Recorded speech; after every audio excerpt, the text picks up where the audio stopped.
They silent RVR. The Galactic Assembly Hall shimmered with the glow of 1,000 different species. Some floated on anti-gravity platforms, others slithered across specialized pathways, and a few existed as pure energy contained in crystalline vessels. Among them all, the human delegate sat small and unremarkable at her designated station, almost invisible in the grand cosmic theater. Ava Chen, Earth's chief representative to the Galactic Council, maintained perfect posture despite knowing what was coming. 6 years of serving as humanity's voice had taught her that dignity was the only shield against the subtle barbs and outright mockery that accompanied Earth's every proposal. The representative from Sol System 3 seeks recognition, announced the automated translation system. The massive chamber didn't exactly fall silent. It never did. But a ripple of amusement passed through many delegations. The Presiding Elder, a gaseous entity from the ancient Voth civilization, pulsed in acknowledgement. Earth's representative is recognized. Please be concise, as the Council has pressing matters regarding the Andromeda expansion project. Esteemed members of the Council, Ava began, her voice steady despite the condescending glances. Earth's deep space observatories have detected unusual radiation patterns in the Perseus void. The signature appears artificial, but matches no known technological civilization. We believe it warrants. A chorus of clicking sounds, laughter from the insectoid Kazakh delegation, interrupted her. Their ambassadors' mandibles flexed in open derision. The primitive ones have discovered something their limited technology cannot explain, and immediately assume it must be significant to the galaxy, translated the system, perfectly capturing the Kazakh's dismissive tone. The Presiding Elder pulsed again, this time with a hint of impatience. Representative Chen, your species joined the galactic community barely 50 years ago. Your understanding of cosmic phenomena remains rudimentary at best. With respect, Ava persisted, these readings show regular mathematical sequences that suggest intelligent design. Our scientists believe. Your scientists, interrupted Ambassador Kforel of the Tyrellian Collective, his tentacles undulating with what passed for amusement among his kind, still struggle with efficient antimatter containment. Perhaps they should focus on catching up to current galactic standards before presenting fantasies to this esteemed body. More species joined in the laughter. Earth was an easy target, late to discover faster than light travel, struggling with the simplest matter-energy conversion technologies, and frankly bewildered by the complexities of multidimensional politics. Humans were the galaxy's newest children, fumbling in a world of ancient civilizations. Ava's tablet pinged with an incoming message from her science team back on Earth. She scanned it quickly, her expression remaining neutral despite the contents.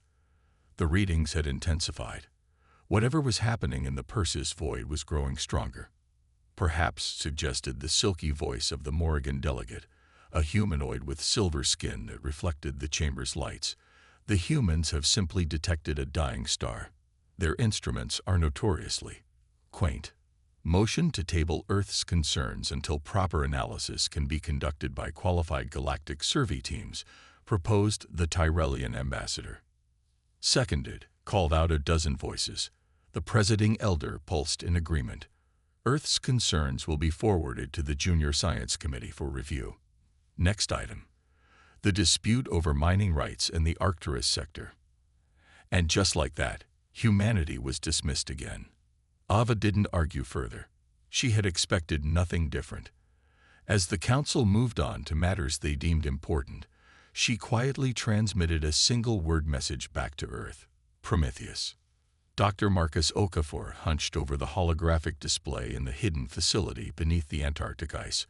Around him, 24 of Earth's brightest minds watched as the display rendered new data from the deep space probes they had secretly deployed over the past 3 years. The council dismissed us again, he said without looking up, having received Ava's message. Activate Prometheus protocol. Are we certain? Asked Dr. Lena Patel, Earth's leading xenobiologist. Once we go dark. Look at the data. Marcus pointed to the swirling red patterns emerging from the void. It's exactly what we predicted. The radiation signature has increased 17% in just 2 days. Whatever it is, it's accelerating. The room fell silent as screens around them displayed the same disturbing information. Unlike the rest of the galaxy, humans hadn't spent thousands of years in complacent technological stagnation. What they lacked in advancement, they made up for in fresh perspective and pattern recognition, skills honed through millennia of survival on a planet that had tried countless times to extinguish them. "The math doesn't lie," said Weizong, a theoretical physicist who had first identified the pattern. "This isn't random cosmic noise.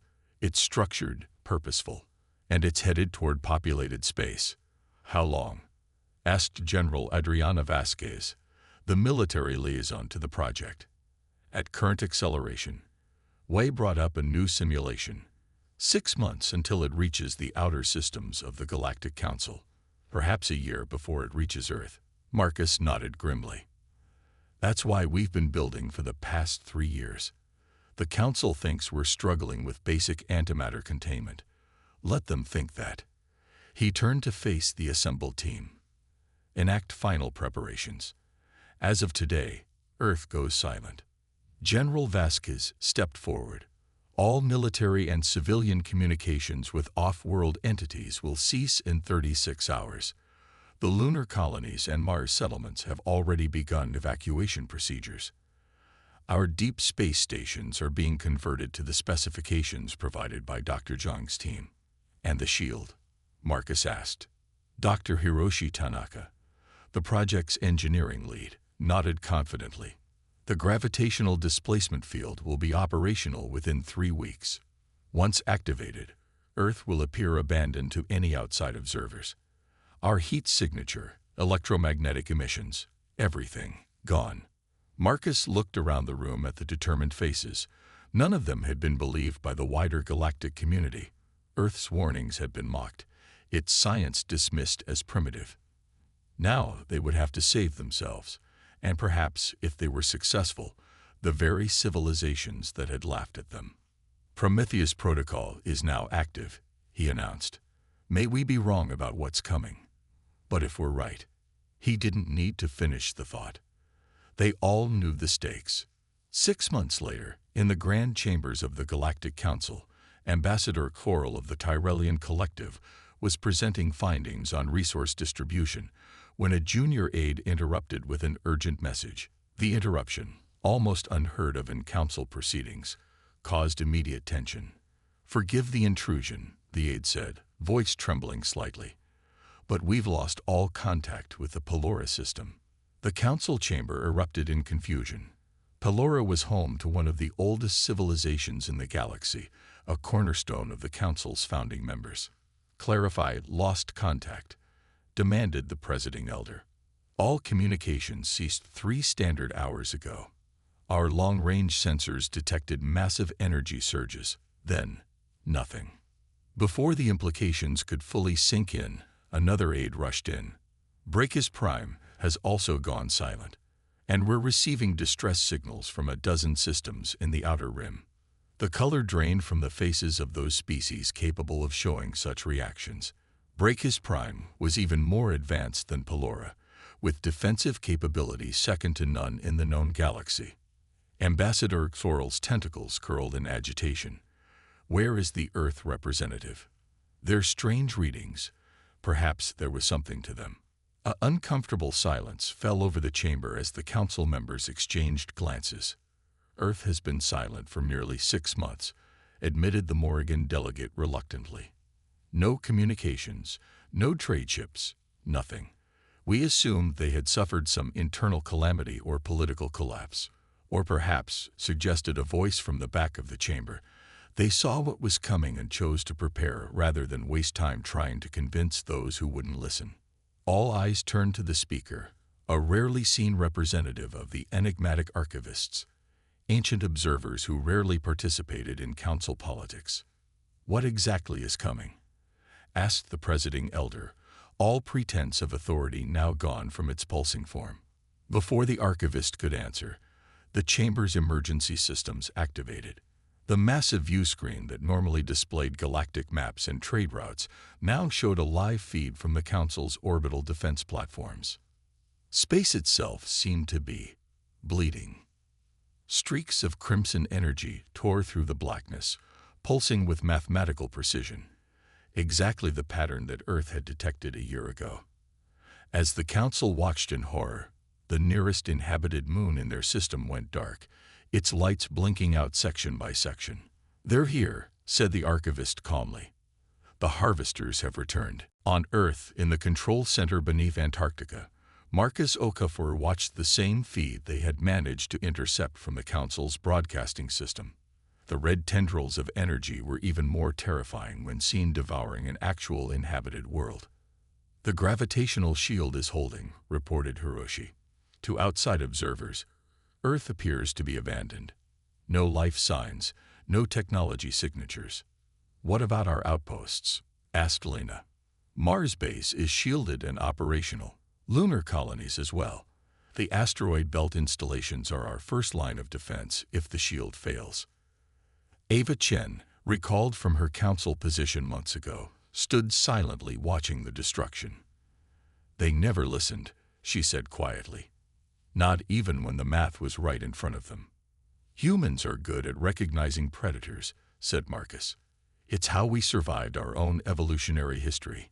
We know what it looks like when something is hunting." He turned to the main control console. "Activate the detection array. Let's see exactly what we're dealing with." Across Earth's solar system, hidden installations flickered to life, revealing Earth's true technological advancement. Not primitive at all, but simply different, focused on observation, pattern recognition, and defense rather than the energy manipulation and spatial engineering that dominated galactic technology. "Harvester vessels detected," announced the system. 3 primary hive ships approaching the Council homeworld. Thousands of smaller collector units spreading throughout nearby systems. The assembled team watched grimly as their worst fears were confirmed. The patterns they had detected were indeed the signature of an ancient cosmic predator, a species that consumed both energy and matter from living worlds, leaving nothing behind but husks of dead rock. "Now we know what we're fighting," said General Vasquez, "and why humanity needed to become the silent observer." On the screens, the Council homeworld began to dim as the red tendrils wrapped around its atmosphere. The mighty civilization that had dismissed Earth as primitive was helpless against the threat humans had warned them about. Earth remained dark, hidden, watching, and preparing for the moment when observation would no longer be enough. When stars bleed red. 3 weeks after the fall of the Council homeworld, the Harvester invasion had claimed 17 major systems. The grand civilizations that had dominated galactic politics for millennia crumbled with shocking speed, their advanced technology seemingly useless against the crimson tendrils that drained both energy and matter from their worlds. In the scattered refugee fleets fleeing the destruction, rumors spread of a curious anomaly. Earth, the primitive backwater world that had gone mysteriously silent months before the invasion, appeared completely abandoned. Automated scout ships reported no signs of life, no functioning technology, nothing but barren continents and empty oceans. Some speculated that the humans had somehow sensed the coming danger and fled to unknown regions of space. Others, more cynically, suggested that Earth had been an early, unreported casualty of the Harvesters. No one suspected the truth. Commander Jorel of the Tyrellian Defense Force had once sneered at human technology. Now, as the last surviving military leader of a dying empire, he found himself in the humbling position of fleeing toward the Sol system with the remnants of his battle group, 3 damaged cruisers carrying the last 10,000 Tyrellians in existence. "Approaching Earth's heliopause," reported his navigation officer. "No sign of Harvester activity in this sector." Jorel's tentacles flexed nervously. "Maintain emissions control. If this system truly is abandoned, it might serve as temporary shelter while we repair the engines." "Commander," called out his sensor technician, "I'm detecting unusual gravitometric distortions throughout the system. The readings are inconsistent with natural phenomena." Jorel moved to the sensor station, anxiety pulsing through his chromatophores. Harvesters. No, sir. The signature is completely different. It's as if the technician adjusted his instruments. Confusion evident. It's as if space itself is being warped around the third planet. Before Jorel could process this information, a new voice came over their communication system, a human voice. Tyrellian vessels, this is Earth Defense Command. You have entered a restricted zone. State your intentions immediately. Shock rippled through the command deck. Earth was not abandoned. More importantly, humans had somehow developed technology capable of hiding an entire planet. This is Commander Jorel of the Tyrellian Defense Force. He responded after a moment of stunned silence. We seek temporary sanctuary. The Tyrellian homeworld has fallen to the Harvesters. A long pause followed, during which Jorel imagined the humans debating whether to help the species that had so often mocked them in council sessions.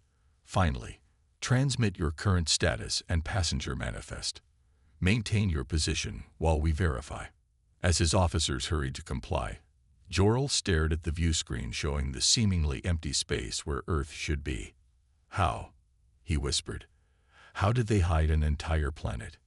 Deep beneath the Antarctic ice, General Vasquez studied the Tyrellian ship schematics with Marcus Okafor and the rest of the Prometheus team. They're badly damaged, she observed. Engine cores operating at 20% capacity, life support failing in 2 sections.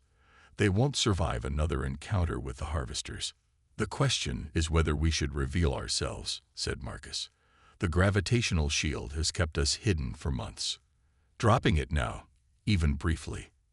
Avachen, who had personally endured years of Tyrellian condescension, surprised everyone by speaking first. We help them. All eyes turned to her. They're refugees, not diplomats or politicians, she continued. And right now, they're the only survivors we've confirmed from any major council world. What they know about the Harvesters could be invaluable.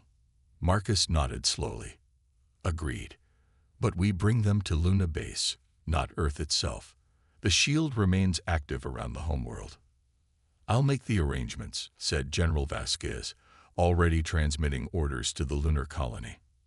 On the main monitor, a new alert appeared. More ships entering the outer solar system. The sensor data identified them as refugee vessels from a dozen different species, all fleeing the advancing crimson wave of destruction. It's starting, said Lena softly. Just as we predicted. Earth will become the final bastion. Marcus looked at the growing number of contact signatures. Begin rescue operations, but maintain protocols. No one comes to Earth itself. Not yet. As the team dispersed to their stations, he turned to Weizhong. Is the Antumbra weapon ready? The physicist's expression was grim. Theoretically, but you understand what deploying it means, what it will do to the fabric of space-time. I understand that it's now or never, said Marcus. The Harvesters will follow these refugees. We've bought time with the shield, but ultimately, we'll have to fight. Commander Jorel had seen many wonders during his 2 centuries of life, but nothing prepared him for what the humans revealed upon his arrival at their lunar base. The facility wasn't the primitive outpost he had expected, but a vast complex extending deep beneath the lunar surface, filled with technology that defied his understanding. This way, Commander, said his human escort, a stern woman who had introduced herself as General Vasquez. Our director wants to speak with you. As they walked through corridors bustling with activity, Jorel noticed members of a dozen species working alongside humans, scientists and engineers he recognized from various worlds, all supposedly recruited before Earth went dark. You've been planning for this, he realized aloud. For how long? 3 years, replied Vasquez without breaking stride. Ever since our deep space arrays first detected the Harvester signature. 3 years. Jorel's chromatophores flashed with disbelief. Why didn't you warn the council? The look Vasquez gave him answered the question before she spoke. We did. Repeatedly.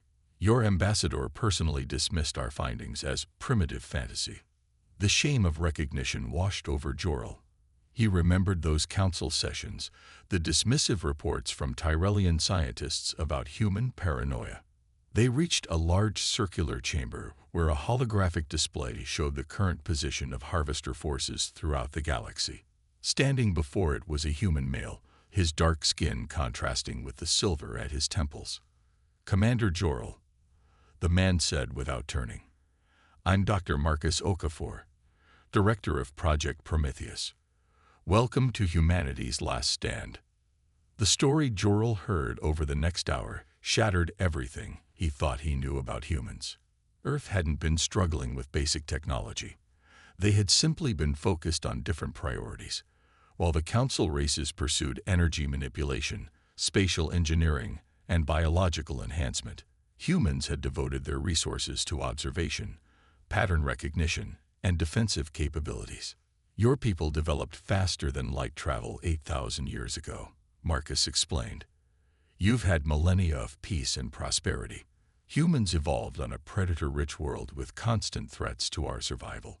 We recognize patterns of hunting behavior instinctively." "The red radiation signature," Jor-El said, understanding dawning. "My scientists said it was just background radiation, but yours saw."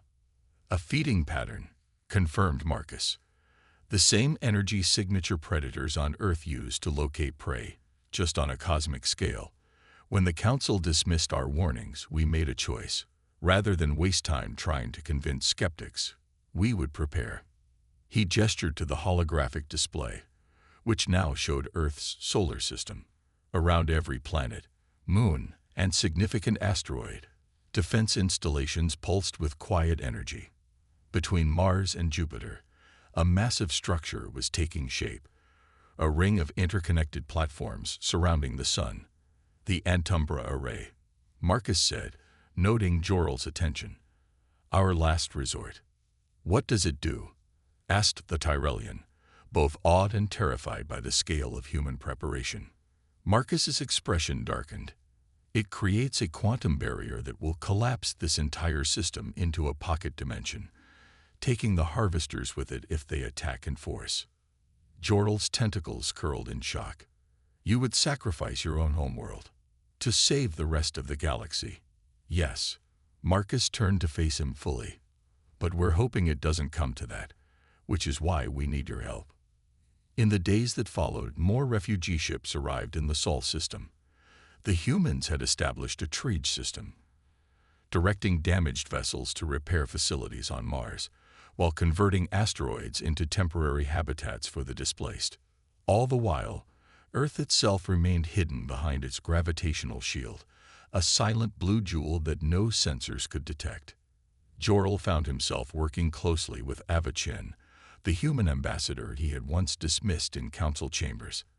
If she harbored resentment, she showed no sign of it, focusing instead on coordinating the massive humanitarian effort. "Why help us?" he asked her one day as they reviewed the growing list of refugee species, after how the Council treated Earth. Ava's expression remained neutral. "Revenge is a luxury we can't afford. Besides, we need allies for what comes next. The harvesters will find this system eventually," Jor-El acknowledged.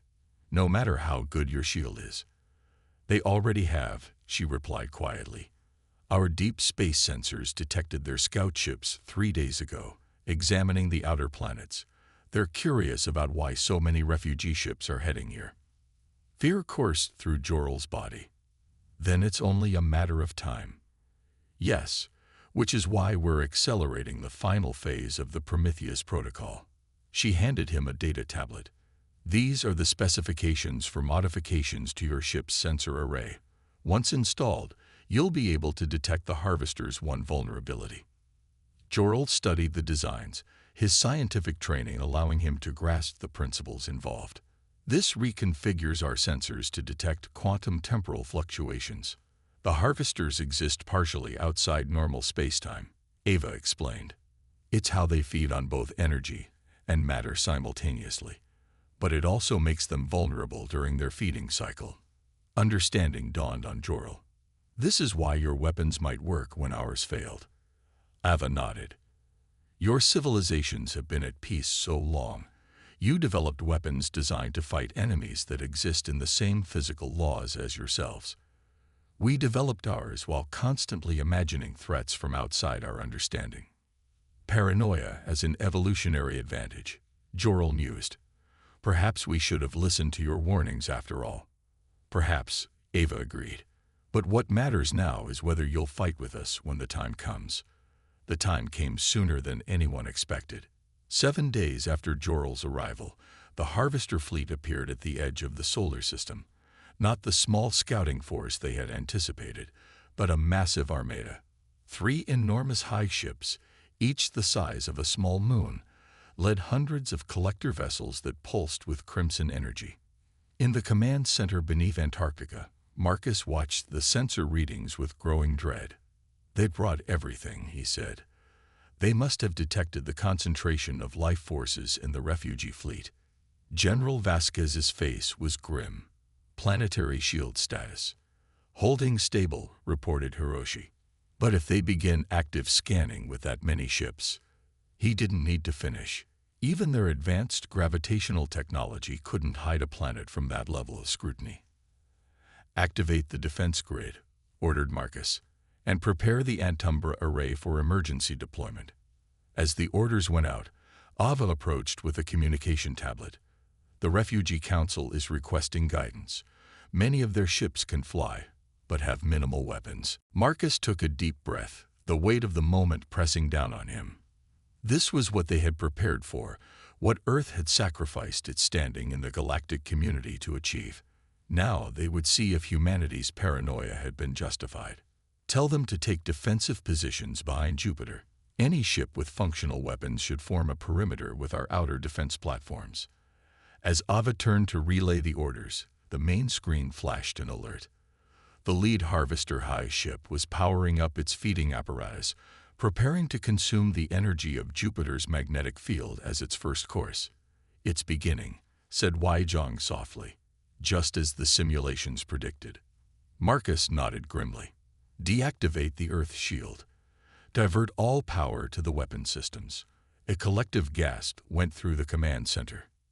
Sir, protested Hiroshi, if we drop the shield. They'll see us. Marcus finished for him. That's the point. We need them to focus on Earth, not the refugee fleet. As the shield dropped, Earth became visible to the galaxy once more. Immediately, the Harvester fleet changed course, the crimson tendrils of their feeding apparatus reaching hungrily toward the blue planet. All defense stations, fire at will, ordered General Vasquez. Across the solar system, humanity's true technological achievement revealed itself. From hidden bases on every moon and planet, from asteroids and comets, energy weapons of unprecedented design opened fire on the Harvester fleet. The weapons didn't target the ships themselves, but the space around them, disrupting the quantum field the creatures used to feed. On the command screens, the first wave of smaller Harvester ships began to convulse as their feeding tendrils shriveled. Some exploded outright, while others drifted powerless. But the 3 massive high ships continued forward, seemingly unaffected. The primary vessels are shielded against the disruption field, reported Y. They're adapting already. Marcus had expected this. Activate the Antumbra array. Around the sun, the massive ring structure that humanity had been building in secret began to glow with blue energy. The physics involved were beyond what any council race had conceived. A weapon designed not to destroy, but to isolate and contain. Array at 60% charge, reported Hiroshi. But the lead high ship will reach Earth before full power. On the screens, the massive Harvester vessel loomed closer, its crimson tendrils reaching for Earth's atmosphere. The defense platforms fired continuously, but the high ship's adaptive shielding grew stronger with each attack. We need more time, said Wei urgently. It was at that moment that Commander Jor-El's voice came over the communication system. This is the Tyrellian Defense Group. We are moving to intercept the lead high ship. Earth Defense Command. Continue charging your primary weapon. Marcus watched in shock as the refugee fleet, led by Jor-El's 3 cruisers, formed a barrier between Earth and the approaching Harvester. Ships from a dozen different species, many of whom had once dismissed humans as primitive, now positioned themselves as Earth's shield. "They'll be destroyed," whispered Ava. "They know," Marcus replied, "but they're giving us the time we need." On the screen, the refugee fleet engaged the Harvester High ship. Their weapons, modified according to human specifications, caused more damage than expected, but the outcome was inevitable. One by one, the Allied ships were consumed by crimson energy, their matter and energy feeding the insatiable hunger of the cosmic predator. "Antumbra array at 90%, reported Hiroshi. 95. Ready to deploy." "Activate now," ordered Marcus. The ring around the sun pulsed once, then released a wave of blue energy that expanded outward. Where it touched the harvester ships, the crimson-feeding tendrils recoiled as if burned. The wave continued until it encompassed the entire solar system, forming a perfect sphere of shimmering blue light. Inside this sphere, the laws of physics subtly changed.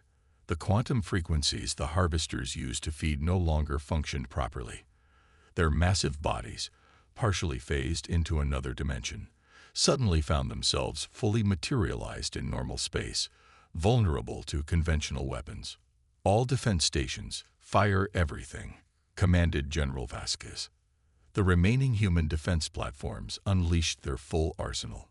The Harvester High ships, no longer protected by their trans-dimensional nature, shuddered under the assault. The largest one, positioned directly above Earth's northern hemisphere, began to break apart, its crimson glow fading to dull black. In the command center, a cheer went up as the sensor readings confirmed what they were seeing. The harvesters, the cosmic predators that had consumed countless advanced civilizations, were falling to the defenses of the planet they had dismissed as primitive. 3 months later, representatives from every surviving species gathered in the Himalayan Assembly Hall on Earth's surface, where once the Galactic Council had met in a floating palace among the stars. Now the remnants of a dozen civilizations gathered in a simple stone structure built into the side of a mountain. Ava Chen, now serving as Earth's Chancellor, addressed the assembled delegates. "We gather here not to establish dominance, but to rebuild. Earth opens its resources, its knowledge, and its home to all who wish to participate in this new beginning." Commander Jorel, representing what remained of the Tyrellian people, was the first to stand. "Once we mocked Earth as primitive. Today we acknowledge that different does not mean lesser. Humanity's unique evolution, its constant preparation for threats others dismissed, saved us all." One by one, representatives of other species rose to pledge cooperation with the human-led rebuilding effort. The arrogance of the old council was gone, replaced by the humility of survivors. As the assembly concluded, Marcus Okafor stood on a balcony overlooking the snow-capped peaks. Ava joined him, her formal robes billowing in the mountain wind. "Do you think they truly understand?" he asked quietly. "What it means to live as humans do?" Ava watched the delegates filing out of the hall, many still struggling to adapt to Earth's gravity and atmosphere, to always be preparing for the worst, to see threats in patterns others dismiss. Not yet, but they're learning. In the sky above, a streak of artificial light marked the passage of a new defensive satellite, part of the expanded early warning system being constructed throughout the galaxy. Earth was taking its hard-won knowledge and extending it outward, teaching other species to watch for predators among the stars. "They laughed at us," Marcus mused, "right until the sky turned red. And now they follow our lead," Ava replied. "Not because we conquered them, but because we saw what they couldn't." In the distance, the sun began to set, painting the Himalayan sky in shades of gold and amber. No crimson tendrils reached down from space, no hungry predators lurked in the void. Earth, once the joke of the galaxy, had become its silent guardian, watching, waiting, and ready for whatever might come next from the endless dark.